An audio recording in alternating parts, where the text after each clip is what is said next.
Welcome, everybody. We are doing another amazing, wonderful night of Blind Date with a Book. This is the Pages Promotions February Book Festival. Almost forgot what season I was in. It's tough during COVID, guys. Can't remember what I'm doing. So welcome, everyone. Tonight, Colleen Mooney, Deborah Reed, and Joan Young are joining us. They're going to be reading, but we're not going to tell you what they're reading. Not yet.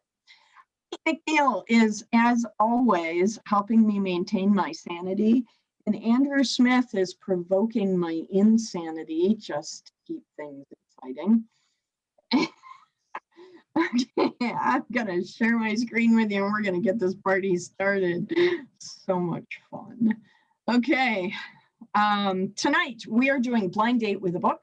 What is the title? We're not telling you just yet. You'll have to guess. Who is the author? Well, I've already told you. It's Deborah Reed, Joan Young, and Colleen Mooney. And what's the story?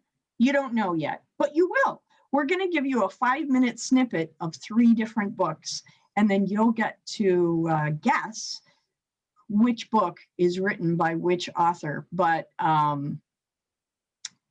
you don't get any prizes for that because we're giving away books, and I don't have unlimited coffers. My treasure box isn't that overflowing.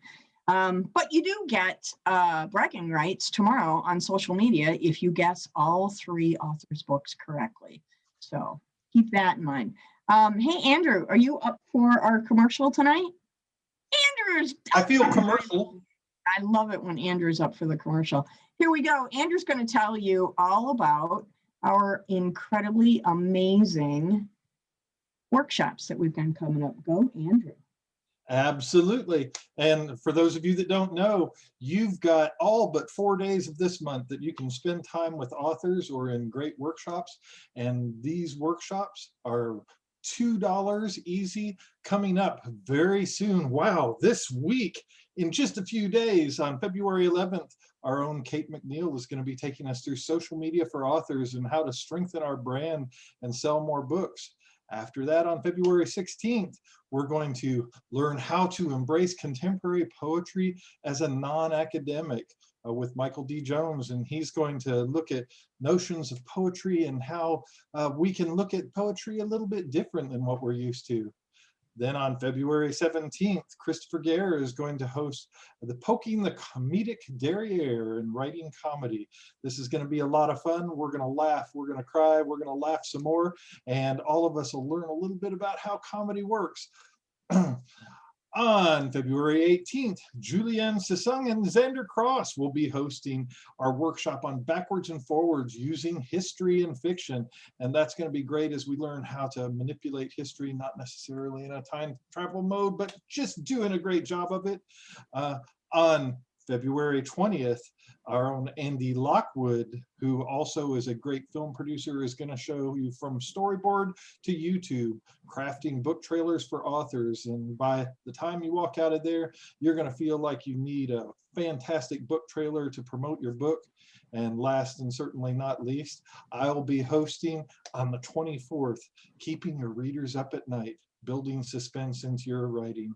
And we're going to look at a story that was fairly easy and take it through to the eventual end, add some little pieces into it and make it seriously suspenseful. We'll be looking at things like Alfred Hitchcock and others, and maybe if Deborah's there, we'll get a little scary together while it is, just make people a little bit uncomfortable, but it'll be fun. We're going to have a fun time. All these are only $2. Jump in, they're cheap at 10 times the price. We're going to teach you something. You're going to walk away feeling good about it all. And in the end, hey, we're going to all have some fun. Awesome. Thank you, Andrew. You always do that so well. Yay, Andrew. Okay. Everybody, looks like everybody's in the room. We've got 26 of our 32 participants logged on. We're going to have a blast tonight. This is going to be super fun. Let me, again, share my screen with you. I'm going to show you a little bit of a teaser for the books that we're reading tonight. There they are. As you can see, you don't get to see the full covers just yet. We're going to have the authors read, and then you'll get to guess which author wrote which book. So take a look at those teasers. And we'll start our reading. Each author is going to have 5 minutes tonight to read a piece of their mystery for you. So we're going to start tonight just because I love putting her in the hot seat. Deborah's going to go first. Because you know what, Deborah, you had a day today, so I'm going to just let you get it done and over with, and then you can relax the rest of the night. How's that? Thanks. Yeah, I know you're real pleased. Okay, so Deborah, remember, don't tell us the title of your book and don't show us the cover. 1, 2, 3, and go. Heart thudding in his chest, Troy stopped walking and stood silently. Darkness swirled around the glow of the flashlight, looking at the light, trying to smother it. Maybe it should. Troy wasn't sure why, but he clicked off the light and let darkness surround him. He could hear other searchers inching away, some calling out, some simply walking, their own lights cutting through the murky night in an effort to find something, anything. Night sound swept over the young man, and still he waited silently, ears straining to hear past crickets chirping and toads croaking. He stood for so long, he found himself alone in the forest, and his fingers began to feel the chill of the spring air as they shifted on the handle of the flashlight. Studying, that's what he should be doing. Getting ready to finish his master's degree in forensic science, not out in the middle of mist-shrouded woods, harboring ideas of finding lost girls and bringing them home. They were probably already dead. What had he heard that made him halt his search?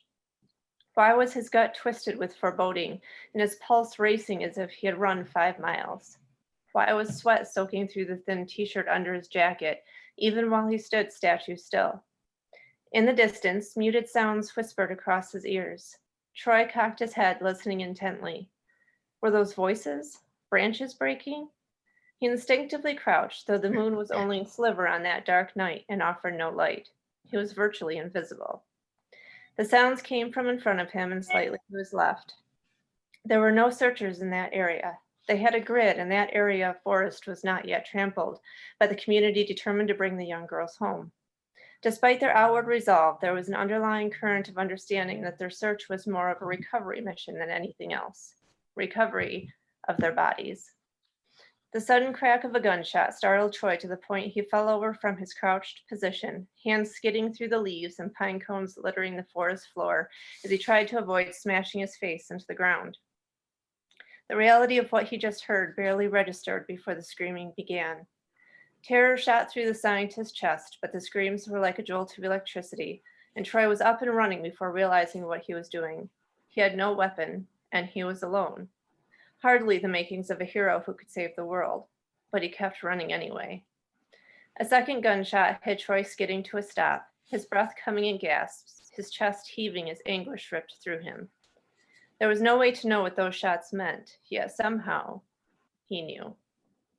Forcing air into lungs constricted to the point of permanently closing, Troy once again began to run, though the desire to continue was no longer there. He didn't want to find out what was at the end of his frantic journey through the woods, because as he listened past the guttural sounds of his own breathing, he realized the screaming had stopped. Wow. 1 minute, 57 seconds to spare. Good job. Well done. Under time. We're so excited.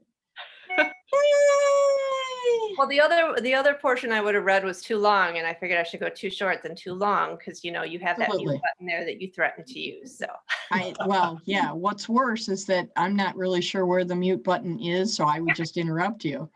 And that's worse. All right, awesome. Thank you, Deborah. What a great reading. Okay, Joan, you get to read next. See, even the authors don't know who's reading next, guys. It's a big mystery tonight. Are you ready, Joan? Okay. Ready and go. From Turtle Lake, it was just over 10 miles to Hammer Bridge, and we encountered only a few other cars. I'm glad we're coming in from the east, so we don't have to drive past the Leonards, I said. Stop worrying. They aren't wasting time watching the traffic on their road. It's a busy route. Probably, but I don't want to take a chance of annoying Dwayne. They might be outside on a nice day like this. I felt like we were being chancy enough, snooping around just a mile from the trailer. When we reached the bridge, we pulled onto a wide shoulder on the southeast side. Obviously, many people had parked here. That box is going to be long gone, Cora predicted. We'll know really soon, I countered. As it turned out, it wasn't so easy to complete our quest. The embankments beneath the bridge were really steep and had grown up with berry bushes. It was almost 20 feet down to the water. In fact, it was hard to figure out just where we should be hunting. I had thought the pictures were taken looking to the east and that the box was up under the bridge on that side of the creek. While I was trying to figure out how to scramble under the beams on the steep slope, Cora wandered off along the creek on the north side of the road. Patty had already found a way down the steep slope and was splashing in the stream, trying to pull a branch from a pile of jumbled brush that had hung up on a fallen tree. Come see this, Cora called. I wasn't having much luck finding any access, let alone an easy one. I walked across the road, then pushed through some saplings to join her on a small pointed bluff of land that defined an eastward bend in the creek. I think this is where those pictures were taken, she said. Look at that rock. Isn't that in the photos? Yes, it is. The box should be over on those beams then. Do you see it? It's all covered with nightshade vines and nettles. That won't be much fun to crawl through. I've got a jacket in the car. We crossed the bridge, but I stopped first to pull on my nylon windbreaker from the back seat, slipping it on as we walked. On the northwest side of the bridge, the vegetation was lush, but not as thick with berry bushes. With the jacket on to protect my arms from the stinging nettles, it was fairly easy to slide a short way down the bank, where I discovered a narrow benched area in the slope on which I could stand. It led directly to the underside of the bridge. Making my way carefully so that the vines didn't trip me, I continued until I could reach up and grab the metal of the bridge supports. The area where the box should be was so obscured with weeds that I couldn't tell even yet if the box was there. I searched for a stick to push the nettles aside, but couldn't find one. Reluctantly, I pulled the sleeve of my jacket down over my hand and used my arm to sweep the vines and stalks out of the way. There it was, a small rusty tackle box pushed back against the concrete of the abutment. The round shape we had seen was a combination padlock slipped through the hasp. Eagerly, I stretched on tiptoe to reach for it and lost my footing just as my fingers closed around the corners of the box. I began sliding and crashing through the brush. What's happening? Are you all right? I heard Cora call.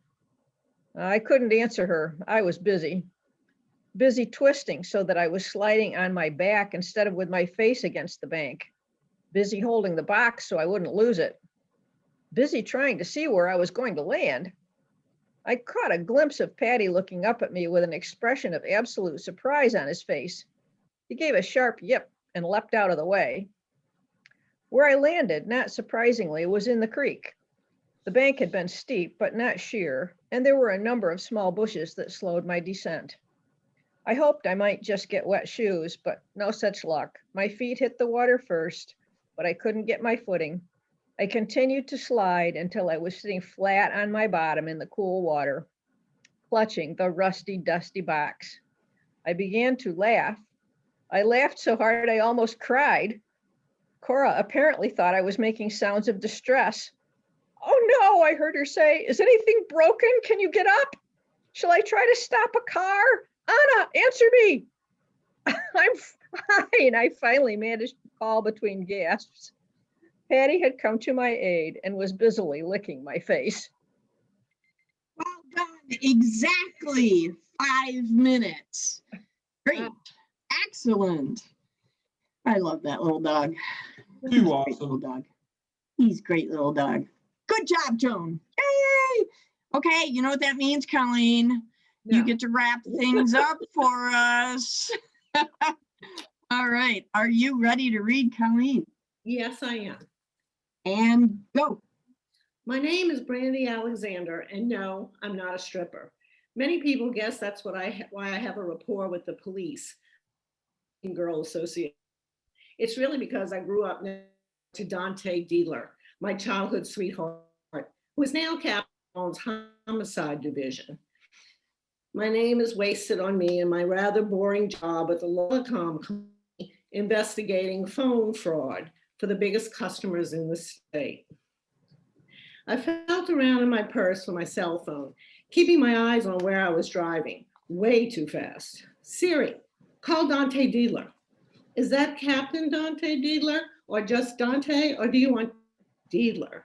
They're all the same, just call the number. Do you want his mobile, office, or home? For God's sake, Siri, he doesn't have a home or office number. Cell, call the cell. I wonder why I just didn't dial it myself. I could have been talking to him by now. Dante and I have been an item since birth. Both sets of parents wanted us married off to each other. Dante didn't get the memo. Then and kissed a guy in front of everyone. That's the parents and Dante at a Mardi Gras. The guy I kissed, I'm now engaged to and trying to keep the secret from my mother until all the plans are made. I drove as fast as I could while trying not to hit anyone or run any lights. I wasn't sure how long the giant schnauzer had left in him on my back seat. Deedler homicide. Dante, it's me. Why are you answering your phone like you're at work? I expect the detective since she's relieving you. Aren't you supposed to be home for another week? Dante had just been released from the hospital due to an injury he sustained while in the line of duty. Doctors had put him in a medically induced coma to keep his brain from swelling. I stayed at my mother's house for a week. The stress of having my mother wake me up every 15 minutes asking me if I was all right is far greater than dealing with the guns and violence here. I hate to be the one to call you on your first day back on the, but then hang up and call back tomorrow, he said. Just kidding, what you got? Been a shooting on Cambron Street, right off Carrollton and Claiborne. You know where, what are you doing in that neighborhood? He cut me off. Remember Ava, right? From school, Ava Frost, cute redhead, moved to New York, ringing any bells? Oh yeah, a little antisocial, right? Well, she kept to herself. Anyway, she's moving back to New Orleans. I was helping her look for an apartment. When she gave me the address, I thought it was on the other side of Claiborne. I didn't realize where it was exactly. After the gunman went into the house, gunman, you went into a house with gunmen, screamed into the phone, causing me to hold it at arm's length away from my ear. At this distance, I could hear him screaming, with gunmen shooting? I just said, we saw the gunman leave. We didn't go in there. Ava went in, I didn't. You know, I bet the hospital told you not to let these things stress you out when they released you. Sounds like you're getting stressed. Maybe I should talk to Hanky or Taylor. I'm not stressed. He let out an exhale all the way to Louisiana, Texas line. Go on, snapping his fingers at someone to get their attention, probably to get cars rolling to the scene. We saw two guys leave, both had guns. The one getting in on the passenger side of the car shot a dog.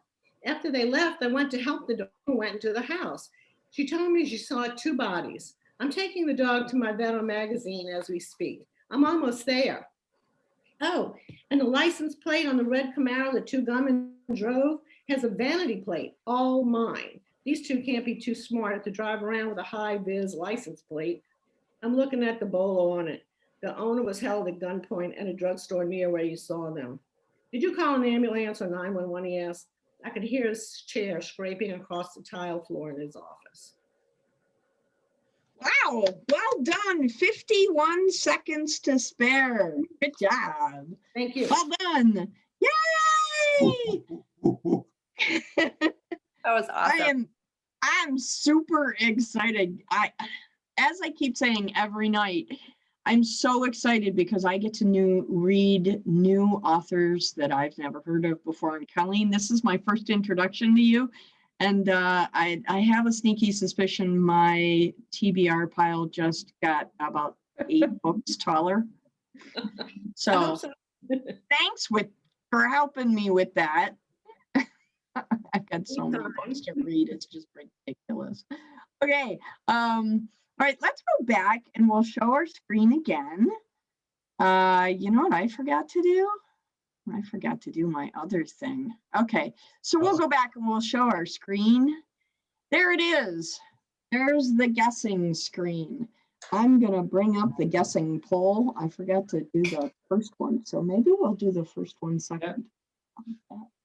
Okay, so here's the guessing poll. Everybody take a look at the books, their numbers. See if you can guess who wrote what. I know at least 3 of you are going to get this right because you guys know which books you read. But the others, what did they read? Can you match them? We're going to give you a minute to take a look at this.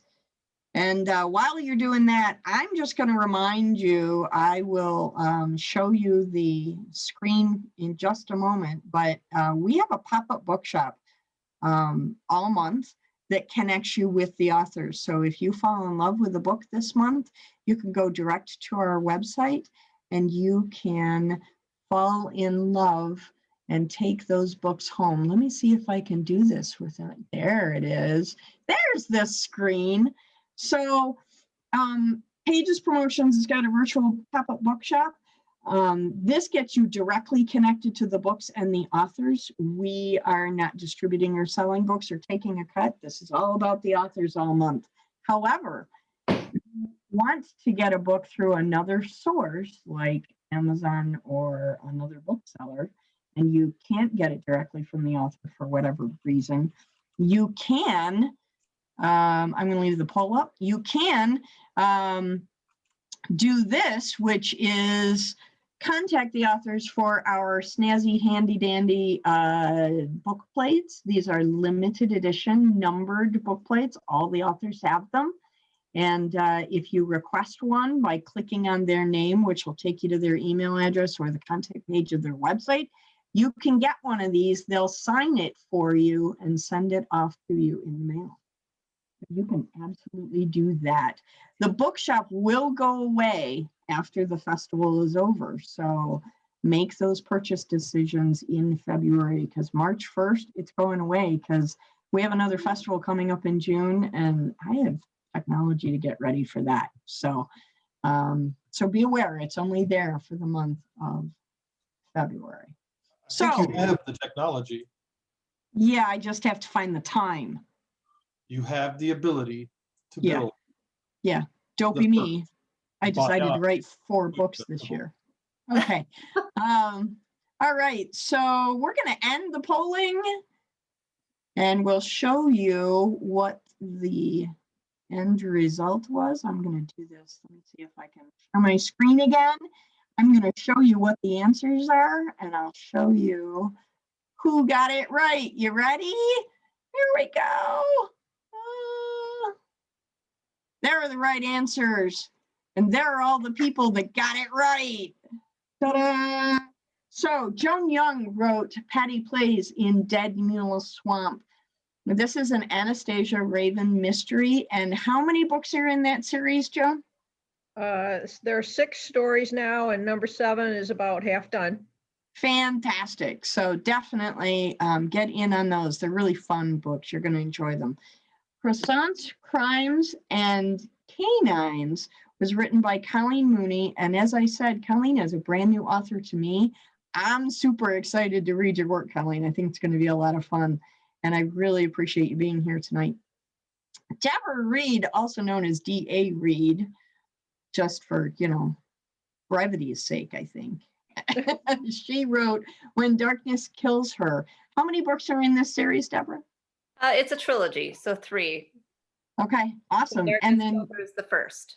Right. And then all of you have other books that you've written as well. So everybody, when you go to the bookshop online, you're not just going to see the books that they wrote tonight. You're going to see all the books in their catalog that I could get my hands on. So I tried to link to everybody's multitude of books so that you can find them quickly and easily. So I think it's time we go to the spinning wheel of happiness, or do we want to take questions and answers first? Why, it's up to you. Why, okay, then let's do questions and answers. Who's got questions for our authors tonight? This is the opportunity to ask these authors anything you like that's, family We have friendly. a question that's already in the chat. Awesome. Do you have it? I don't. Why? Yes, the statement is, I don't write mystery, but I've always felt there's a lot to learn from mysteries and mystery writers, especially when it comes to pacing. What, if any, other genres have you learned from when it comes to storytelling technique?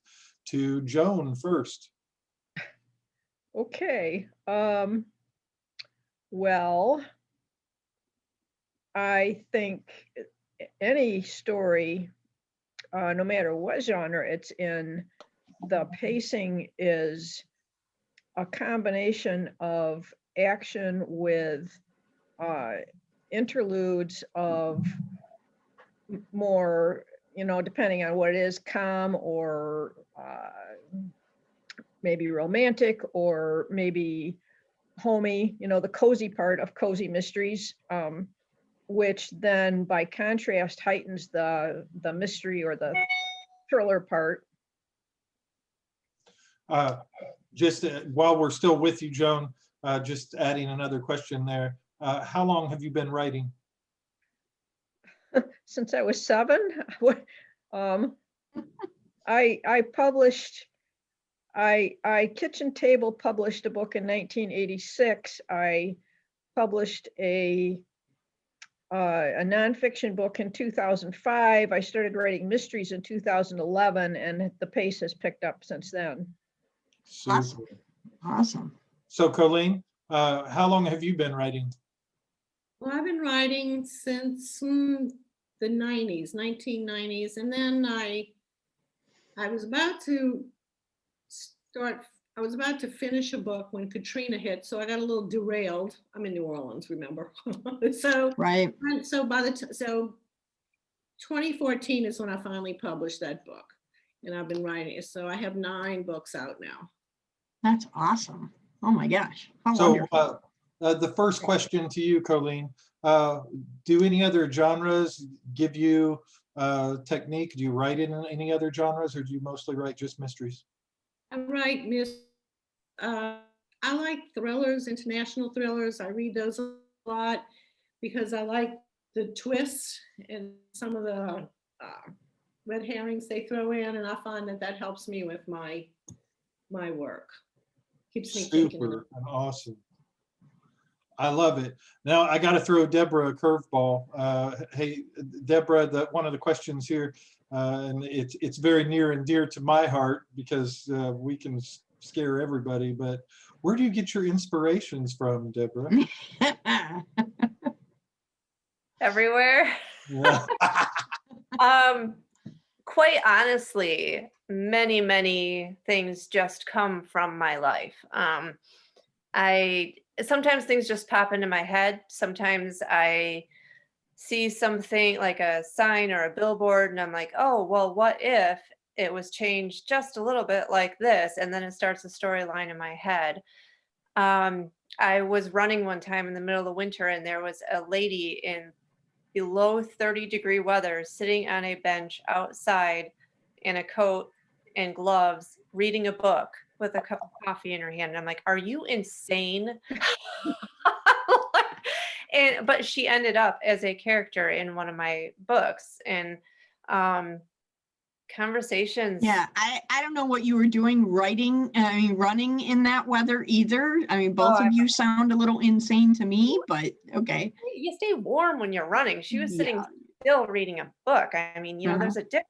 So, but I mean, like many things have come from, especially my short psychological horror stories that I write under a pseudonym, have come from just even different conversations I've had with friends who are like, oh, you know what? This one time this happened to me. And I'm like, oh, really? And then it's made it into a book or, just something like that. So really, I pull from just about everything. And you know that coffee mug that says, be careful what you say because you might be put in a book? That's a real thing. That's why it's on a coffee mug. It is. Yeah. Deborah, another question to you. One of the questions here, I love your covers. I can't remember if you've talked before about who does your covers. I probably have, because I try to promote him as much as possible, but his name is Phil Lowe, or Philip Lowe. He's with Gray Rock Creative. He lives in Florida, but I actually grew up with him here in Michigan. So he's been a friend of mine for a long time. He's a professional artist now. And when I failed horribly at doing my own covers, I said, hey, you want to take a stab at doing this? See what I did there? Take a stab at doing this. And he's like, yeah, sure. So yeah, these are just like the mysteries that I have. But there was like When Darkness Killed Her, and then When Vengeance Reigned, When Death Whispered Her Name. Those are all in that trilogy. And he also did my Web of Deceit cover for me. So, and he's done all my young adult novel covers as well. I mean, he is phenomenal. And if anyone needs his contact info, I will gladly hand it out. Awesome. That doesn't look like my Web of Deceit cover. No, I had it redone. Sorry, I'm Andrew. sad now. I did. I wanted it to, I kind of realized that because Phil had done all of my other ones, that when that one first came out, it was actually one that I had done myself, and I wanted every cover to kind of be more uniform. Just like that unity of this is D.A. Reed. And so, yeah, I had it redone. So Awesome. Real quick, Deborah, how long have you been writing? I've been writing since elementary school. I've been publishing for about the past 15 years, at least one book a year. The last 5 years have probably been 2 to 3 per year. Super. Awesome. And real quick, a question to Colleen. How many books in the series you read from tonight? There are 9 books in that series. Super. Awesome. Very cool. My TBR pile just got 9 books taller. Thanks. Appreciate that. Actually, I really do appreciate that. Go, Deborah. Yeah, I actually just came up with the question because of his question to Colleen. Joan, are all of your books standalone, or are they all a series, or are there some of each? Some of each. I have in the series I read from tonight, which is the Anastasia Raven series. There are currently 6 stories. I have a children's mystery series that currently has 5. I have 2 nonfiction that are collectively, they're the story of a long hike that I took. And then I also have a book of short stories and poems. I have some faith-based books. I think I have 14 titles. I keep losing track. Wonderful. And that's not all. She won't tell you, but Joan writes on her blog constantly, and it's fun to keep up with her. So check out. That's just my personal blog. Don't hold me accountable for commas and good writing on that. Well, you can't be, but it's always fun. But you have a daily blog as well. Yeah, but you know, I get it out there sometimes. Okay, well, thanks, Andrew. And I appreciate your blog. There aren't very many people that write daily. Absolutely. We had a question here, and this is to all 3 of the authors tonight. Do any of you have your books on Audible or in any other audio formats? Colleen? I have books 1 through 6 on Audible, and they're ebooks and paperback. And I'm putting 7, 8, 9 on Audible also. Awesome. Deborah? I don't at this point. I had looked at doing that, but quite honestly, just with young kids at home and everything else, I just haven't had the time to actually pursue that. It was kind of either choose between, the physical book or the audio style. Right. So right. I am hoping to do it at some point. That's awesome. I Joan? will. I'm sorry, Andrew. Joan? Yeah, not yet. I'm working on it, but it hasn't made it to the top of the priority pile. Right. Go, Andrew. I'm sorry. Yeah, I wanted to inject here for just a second to you, Diana. Sometime in the future, this is something that we probably should have a workshop on or talk to a company about. There are lots of companies that are out there, but looking at the return on investment and initial investment for independent authors and even authors that are with agents and covered by publishing companies, it's rather expensive up front. But yeah, there are lots of opportunities there.